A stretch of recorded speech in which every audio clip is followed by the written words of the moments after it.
Bueno, mis queridos hermanos, esta noche vamos a tener una pregunta que de pronto nos hemos hecho por mucho tiempo y quizás tengamos una respuesta corta, ¿no? Entonces, primero que todo, vamos a hacer una oración para poner este bosquejo en manos del Eterno para que nos dé entendimiento y nos dé sabiduría. Padre amado, te damos muchas gracias por tu infinito amor, tu infinita misericordia, por darnos este momento, Padre, de aprender de ti, porque tú a través de la historia has utilizado hombres y mujeres para llevar tu santa palabra. Te pedimos de que sea en este momento audible y entendible, Padre amado, para que sea exaltado tu santo nombre. Te hacemos llegar estas palabras en el nombre de tu amado Hijo, nuestro Señor Jesucristo. Amén. Bueno, mis queridos hermanos, ¿te has preguntado tú qué significa ser cristiano? Es una pregunta que quizás a la gente del mundo que no tiene el conocimiento de Dios dice, pues ser cristiano es seguir a Cristo, ¿sí? Me parece que los cristianos de pronto son un poco apagados, son esto, son lo otro, etcétera, etcétera. Pero ¿qué dice Dios? Mire que ser cristianos es un gran privilegio, es un privilegio grandísimo. El estar nosotros aquí reunidos esta noche es un privilegio, porque somos escogidos del pueblo de Dios. Entonces vamos a ir desglosando unos puntos que tengo aquí para que entendamos qué significa ser cristiano. Entonces vamos a la escritura y nos ubicamos ahí en el libro de Efesios. En Efesios el capítulo 2 y el versículo 19. Dice el apóstol: así que ya no sois extranjeros ni advenedizos, sino conciudadanos de los santos y miembros de la familia de Dios. Mis hermanos, miembros de la familia de Dios. O sea que es un gran privilegio, ¿sí? Nosotros estamos desde este momento, o desde el momento que recibimos a Cristo en nuestro corazón, nosotros somos conciudadanos con Cristo y miembros de la familia de Dios, mis hermanos. Vamos a ubicarnos ahí en el libro de Juan, en el capítulo 17 y el versículo del 21 hasta el 22.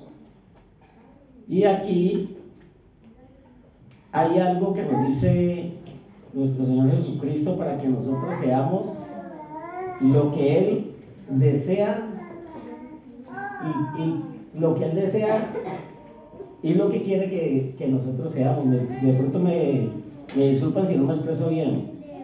Dice, para que todos ellos sean uno, como tu Padre estás en mí y yo en ti, que también ellos sean uno en nosotros, para que el mundo crea que tú me enviaste. La gloria que me diste, yo les he dado, para que sean uno, así como nosotros somos uno. Entonces tú te preguntarás, ¿cómo 6 millones de personas pueden llegar a ser una sola persona? Sería imposible, ¿no? Pero sí, esas 6 millones de personas pueden tener una sola adoración, ¿sí? Que es lo que nos dice aquí la escritura. Para que todos ellos sean uno, así como tu Padre estás conmigo y yo estoy contigo, para que ellos estén en unión con nosotros y para que el mundo crea que tú me enviaste. Entonces vamos a desglosar, mis hermanos, cuál es la ciudadanía de Dios. ¿Sí? Porque ya somos miembros de la familia de Dios, pero vamos a estar en la ciudadanía de Dios. Entonces, para ilustrar un poco, vamos a colocar de ejemplo España. Cuando tú llegas aquí a España, llegas como migrante, para tú llegar a la nacionalidad tienes que pasar diferentes procesos. como por ejemplo recibir una tarjeta, luego esa tarjeta viene otro proceso hasta que tú vas calificando para la nacionalidad, ¿sí? Pero ¿qué tienes que hacer para obtener esa nacionalidad? Tienes que hacer un test donde ese test viene con diferentes preguntas y tú te tienes que preparar para responder ese test. Tienes que aprenderte las costumbres, las fronteras, la historia del país. Entonces, dependiendo de cómo te vaya en ese test, así mismo te califican si eres aceptado para ser ciudadano o si te rechazan la solicitud. Y entonces, de esa misma manera, mis hermanos, el Eterno, el Dios Todopoderoso, nos hace un test y nos pide unos requisitos que nosotros tenemos que cumplir para que estemos en la ciudadanía del reino celestial, mis hermanos. Entonces, vamos a ubicarnos ahí en el libro, y en el libro de Proverbios, el capítulo 1 y el versículo 7. Ahora que comenzamos la alabanza, que comenzamos esta reunión, la hermana colocó este mismo texto y yo me ponía a pensar, bueno, ¿qué tal que si hubiéramos hablado? ¿Cierto? Y el capítulo 1 y el versículo 7 dice, aquí vamos a comenzar a responder el test que el Eterno, el Dios Todopoderoso, nos está dando para nosotros obtener esa ciudadanía. Entonces dice, el principio de la sabiduría es el temor de Jehová, la parte A. Desde ahí comienza el principio de la sabiduría. Nos ubicamos aquí en el versículo 2 del mismo libro de Proverbios, ahorita el capítulo 6. Dice, porque Jehová da la sabiduría y de su boca viene el conocimiento y la inteligencia. Mis hermanos, hace muchos años atrás, yo me crié, digamos, en una familia como de pronto muchos, que era tradicional, ¿sí? Era tradicional, entonces se hablaba mucho de Dios, pero no se hablaba con la Biblia. Se hablaba de tradición en tradición y todo era normal, ¿sí? Entonces, cuando yo comencé a trabajar, una vez una persona que me dijo que si yo leía la Biblia, yo le dije que no había necesidad porque yo tenía mi conocimiento y eso era. Entonces él me mostró un texto de la Biblia, mis hermanos, por eso uno a cualquier persona, a toda persona tiene que predicarle, ¿sí? Porque ahí el principio de la sabiduría, dice la escritura, es el temor a Jehová. Entonces él me mostró un texto en lo que estábamos hablando, que es la primera de los Corintios. Le invito a que lo leamos, el capítulo 6 y el versículo del 9 al 11. Mire lo que dice esto, que me impactó.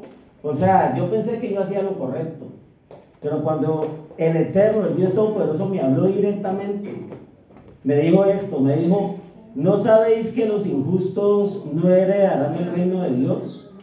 No erréis, ni los fornicarios, ni los idólatras, ni los adúlteros, ni los afeminados, ni los que se echan con varones, ni los ladrones, ni los ávaros, ni los borrachos, ni los maldicientes, ni los estafadores heredarán el reino de Dios. Cuando yo leí esto, mis hermanos, yo dije, no, que nadie se va a salvar, porque cualquier persona ha practicado cualquiera de estas situaciones, ¿sí? Entonces yo le dije a la persona que me estaba hablando, yo le dije, no, que todos somos ya estamos condenados a no heredar el reino de Dios, porque pues, entonces me dijo, no, pero lea el versículo 11. Yo leí hasta el 10, porque eso me impactó. Entonces el 11 dice, y esto erais algunos, mas ya habéis sido lavados, ya habéis sido santificados, ya habéis sido justificados en el nombre del Señor Jesús y por el Espíritu Santo de nuestro Dios. Entonces esto ya me dio un aliento. Pero ¿qué pasó? De que ya yo sabía que aquí estaba la vida, ¿sí? Que si yo había practicado eso, tenía que comenzar a alejarme de todas estas situaciones, porque al principio la sabiduría es el temor a Jehová. Entonces ahí va comenzando nuestro texto. Ahorita nos ubicamos ahí mismo en el libro de Proverbios. Ahorita vamos a leer el capítulo 3 hasta el versículo 6. Entonces dice: nunca se aparten de ti la misericordia y la verdad, átalas a tu cuello, escríbelas en la tabla de tu corazón, y hallarás gracia y buena opinión ante los ojos de Dios y de los hombres. Dice: fíjate de Jehová de todo corazón y no te apoyes en tu propia prudencia, reconócelo en todos tus caminos y Él enderezará tus veredas, mis hermanos. Entonces, cuando ya comenzamos a estar en ese test, porque yo quiero ser salvo, entonces tengo que comenzar a hacer los cambios necesarios. Ya no agradar al hombre que era, sino ya agradar al que me va a dar la vida eterna, que es a nuestro Dios. Ahorita nos vamos a involucrar con un personaje bien conocido, que fue el apóstol Pablo. Como es bien sabido por todos, el apóstol Pablo, allá en el primer siglo, era un hombre bien intelectual, ¿sí? Un hombre muy estudiado. Imagínate lo que hemos leído en el libro de los Hechos, cómo era la vida de Pablo. Era abogado, era el Sanedrín, según Hechos el 22, algo así. Era bilingüe porque hablaba varios idiomas. Había estudiado con uno de los mejores profesores, que fue Gamaliel, y tenía un alto poder en el gobierno. Él lo que decía que se hiciera, eso se hacía. Entonces te puedes imaginar el poder que Pablo tenía en la vida secular antes de conocer a Cristo, y de pronto la fortuna que tenía, ¿sí? Porque si tenía todos esos privilegios, me imagino que su cuenta debería ser de bastante ceros, ¿cierto? Entonces, ¿qué pasó con Pablo, con este hombre intelectual? Como todos sabemos, cuando él conoció a Cristo, porque es que ahí es donde está el punto, cuando conocemos a Cristo. ¿Sí? Pablo, cuando conoció a Cristo, él dice esto. Vámonos al libro de Filipenses y nos ubicamos ahí en el capítulo 3 y el versículo 8.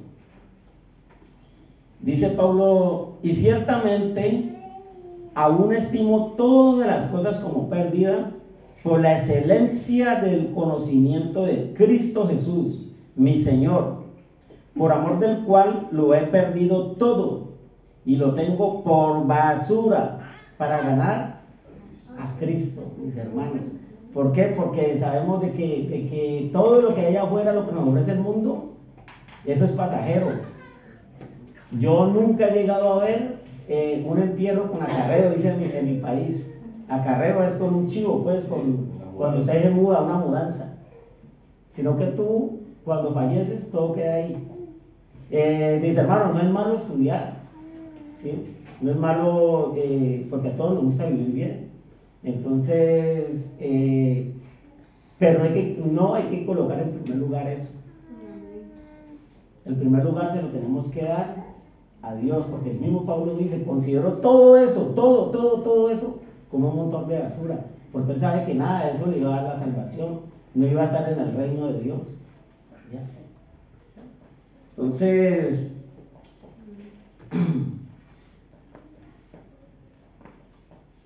nos vamos a ubicar ahorita en el libro de Mateo, en el capítulo 16,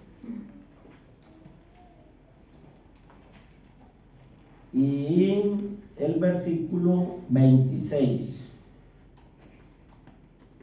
Dice, porque ¿qué aprovechará al hombre si ganare todo el mundo y perdiere su alma? ¿O qué recompensa dará el hombre por su alma?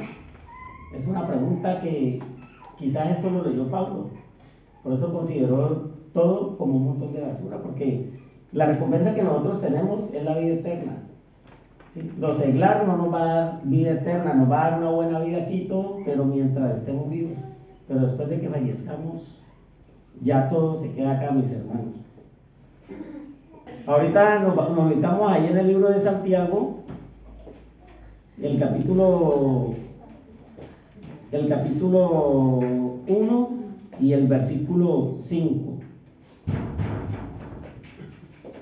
Entonces aquí nos dice el apóstol, nos dice, si alguno de vosotros tiene falta de sabiduría, pídala a Dios, el cual da a todos abundantemente y sin reproche, y le será dada.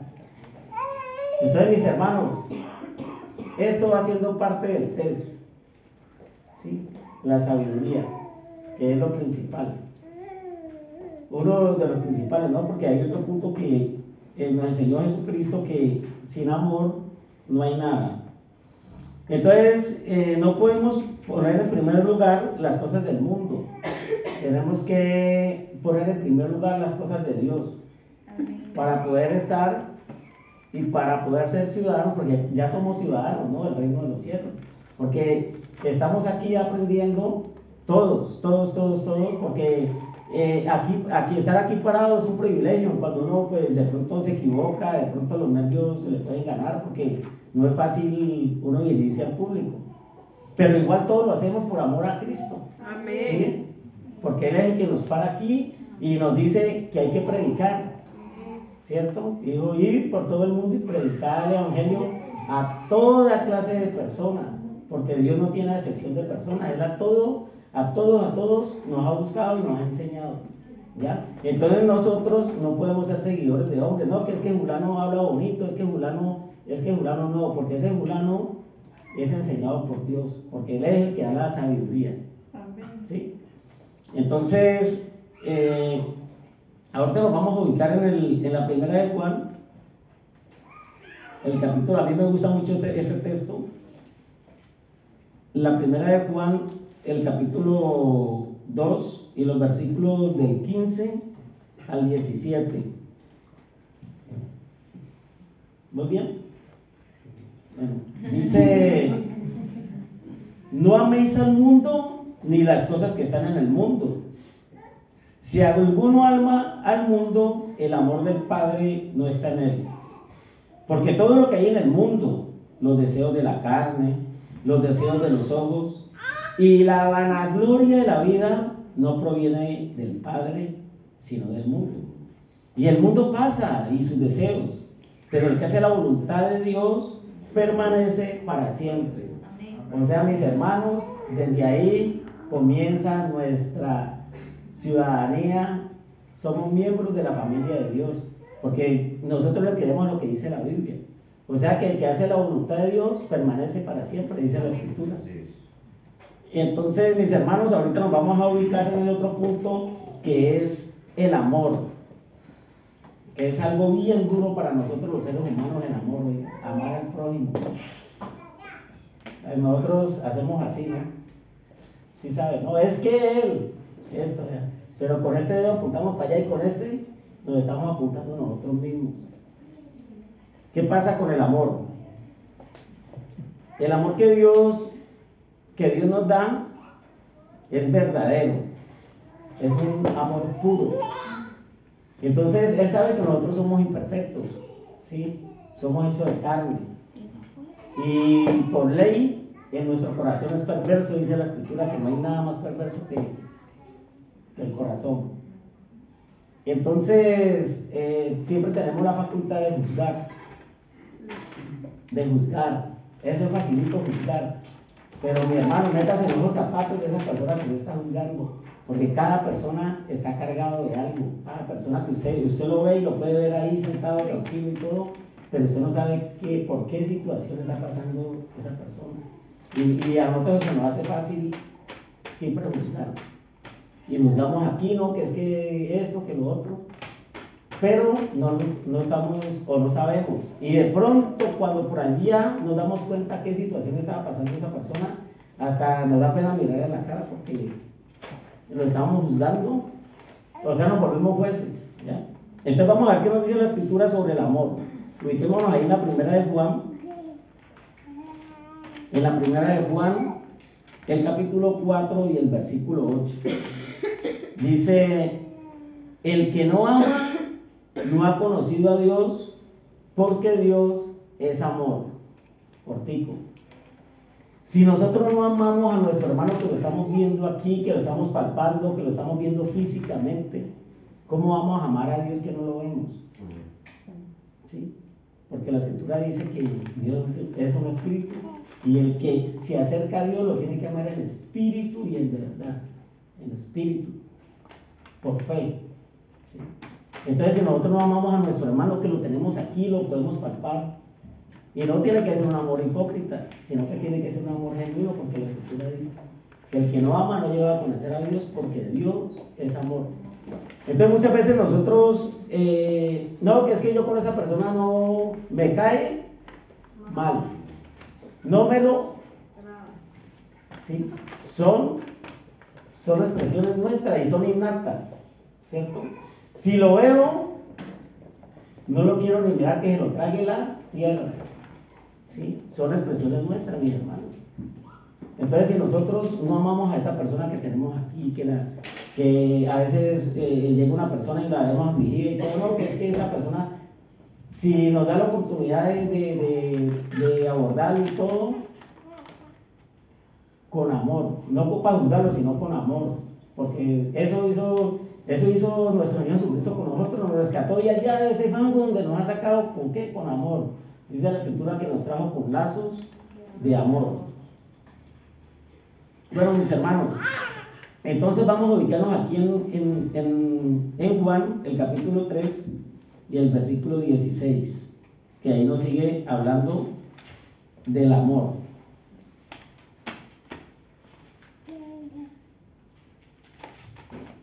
Dice, porque de tal manera amó, está con tilde en la O, amó Dios al mundo, que ha dado a su Hijo unigénito, para que todo aquel que en Él cree no se pierda, mas tenga vida eterna, que es por lo que estamos luchando, por tener la vida eterna. Entonces, mis hermanos, este puntico, que Jesucristo murió por nosotros, sin merecerlo, porque lo hizo y sin decir nada, con la boca cerrada, llegó hasta la cruz y fue una cruz, llegó hasta la muerte y fue una muerte de cruz, así como nos dice la escritura que, o sea, un ser humano que por amor se entregó a nosotros. Entonces, de esa misma manera, mis hermanos, nosotros tenemos que tener amor por nuestros hermanos. Jesucristo dijo: tienes que amar al Señor tu Dios con toda tu mente, con todo tu corazón y con toda tu fuerza vital. Y tienes que amar a tu prójimo como a ti mismo. Y digo, y les doy un nuevo mandamiento: que se amen los unos a los otros como yo los he amado. O sea, en ningún momento nos mezquinó el amor, sino que nos enseñó cómo tiene que ser el amor. Un amor genuino. Entonces, estos son partes de los requisitos para ser conciudadanos del reino de Dios. Ahorita, imaginémonos que vamos a estar ahí. Va a estar aquí nuestro Dios Todopoderoso y nosotros vamos a estar aquí, porque dice la escritura, y Él nos va a juzgar. Vamos a la segunda de Corintios, el capítulo 10, la segunda de los Corintios, el capítulo 5 y el versículo 10. Entonces, estamos en la escena, ¿no? Aquí está nuestro Dios y nosotros estamos ahí y vamos a ser juzgados.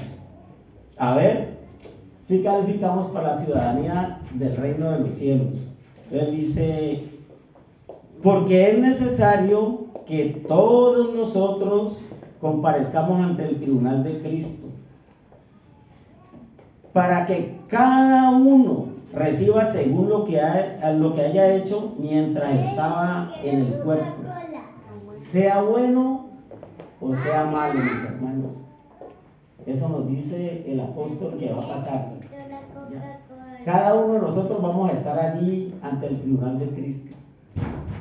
Entonces, cuando Él nos comienza a preguntar, pues ya cada persona responderá, pues, porque a Él no le podemos mentir, ni podemos ser hipócritas, porque Él conoce todo de nosotros. Entonces, mis hermanos, estos son los requisitos y ahí nosotros nos vamos calificando para ver si estamos aptos para la ciudadanía y para ser miembros de la familia de Dios.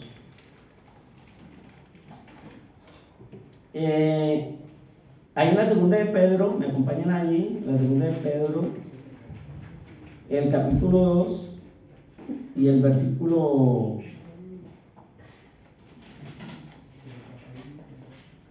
el capítulo 2 y el versículo 1, el capítulo 1 y el versículo 11. La segunda de Pedro, capítulo 1, versículo 11 dice: porque de esta manera os será otorgada amplia y generosa entrada en el reino eterno de nuestro Señor y Salvador Jesucristo. De esta manera, haciendo lo correcto, haciendo lo que manda la Escritura, porque aquí están las respuestas para ese test que tenemos que responder. ¿Ya? Entonces tenemos que hacer conforme es la voluntad de nuestro Dios. Ahora, mis hermanos, nos vamos a ubicar ahí en Efesios, ya para terminar. Ahí en Efesios, el capítulo 5